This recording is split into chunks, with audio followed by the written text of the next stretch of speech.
If you want to know what's trending or you miss your favorite live shows, you can watch it all on our YouTube channel. Simply log on to www.youtube.com/channelsweb, scroll down to your favorite program and click play. You can also view all uploaded videos by clicking on View All. Don't forget to subscribe and get the latest videos. If they are interesting, like them and be heard. Get connected with the channel's television YouTube page. The news at your fingertips.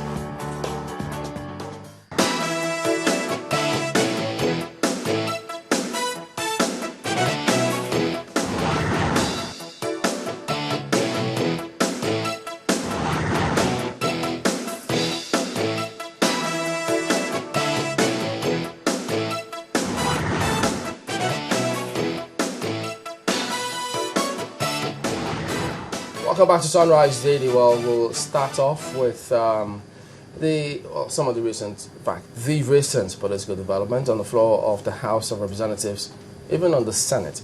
Well, you do remember that previously the group of 7 governors, if you could refer to them as that, had met with the president, the BOT chairman, and some other members of the party to see how they could just discuss and come to some sort of agreements. But thereafter, there was this briefing.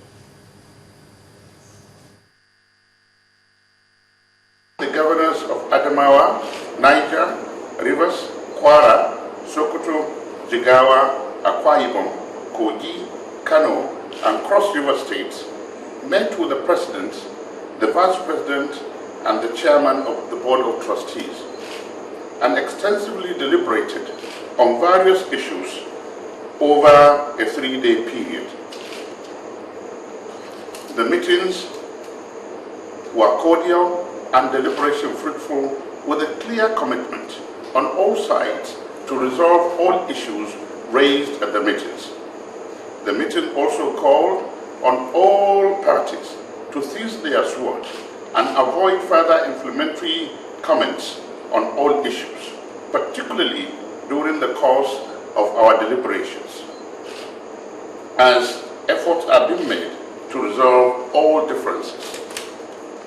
In the interim, all parties have undertaken to commence immediate actions and agreed towards a complete resolution of all matters, and to continue to meet until all processes towards full reconciliations are concluded amicably.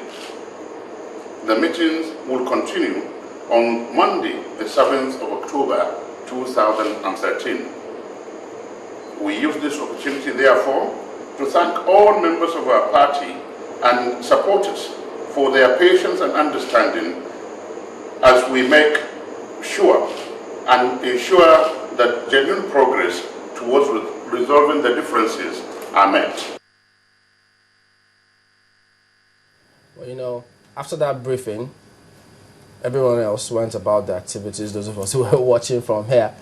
But you know, little did they know that this, maybe some didn't know, that this was what followed anyway. So let's listen to this one as well.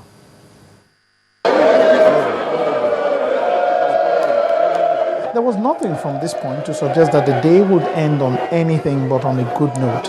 After the Speaker welcomed the lawmakers in an unusual move, he informed the lawmakers of a planned visit by the Abubakar Baraje-led faction of the PDP. Some lawmakers didn't take kindly to this.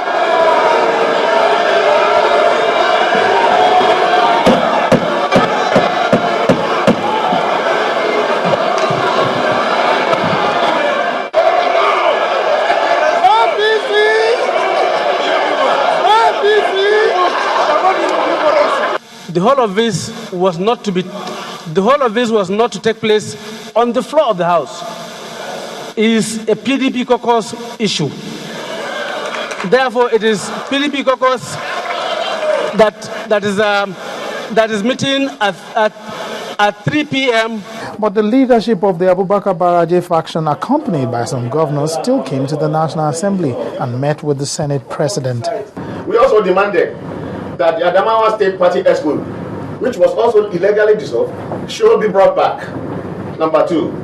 Number 3, we demand without delay the recall of Dr. Amici back to the fold because suspension was illegal. Also demanded the removal without delay of Amanga Tupu, the former chairman of PDP. Having spoken with you, I'm also going to discuss with the Bamanga group, and we will all be very, very frank, because if we don't put all the cards on the table, then we are not going to find a solution to the problem. We admit that there is a problem, but it is a family problem. And they had the NGF crisis, the intervention from Melda. Yes, that's why there is crisis. Okay, noted. From there, they moved to the House of Representatives. But introductions were hardly over when the venue erupted.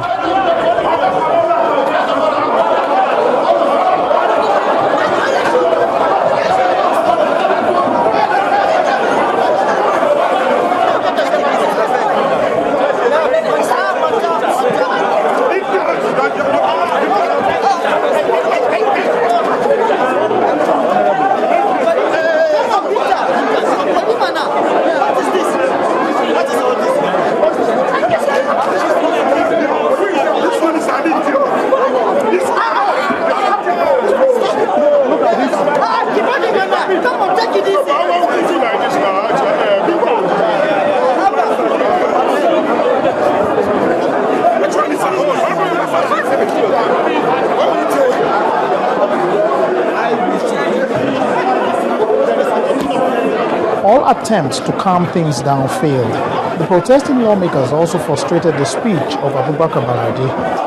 Before now, let me assure you that this leadership of the PDP, under my manship, will continue to stand side by side with you in championing matters that will develop our great party and our dear nation as a whole. The speaker, however, was allowed to respond. We must therefore abstain from heating up the polity unnecessarily. We must not take the rest of Nigerians for granted. We must not overreach our goodwill, and we must not overtask the patience of Nigerians. Let us therefore make conscious effort to allow national interests take the driving seat and not our personal ambitions. The protest continued long after the visitors had left the hall. Now, it will be interesting the days ahead to see how the lawmakers overcome the very apparent divides that have been illustrated here and carry on with their legislative duties.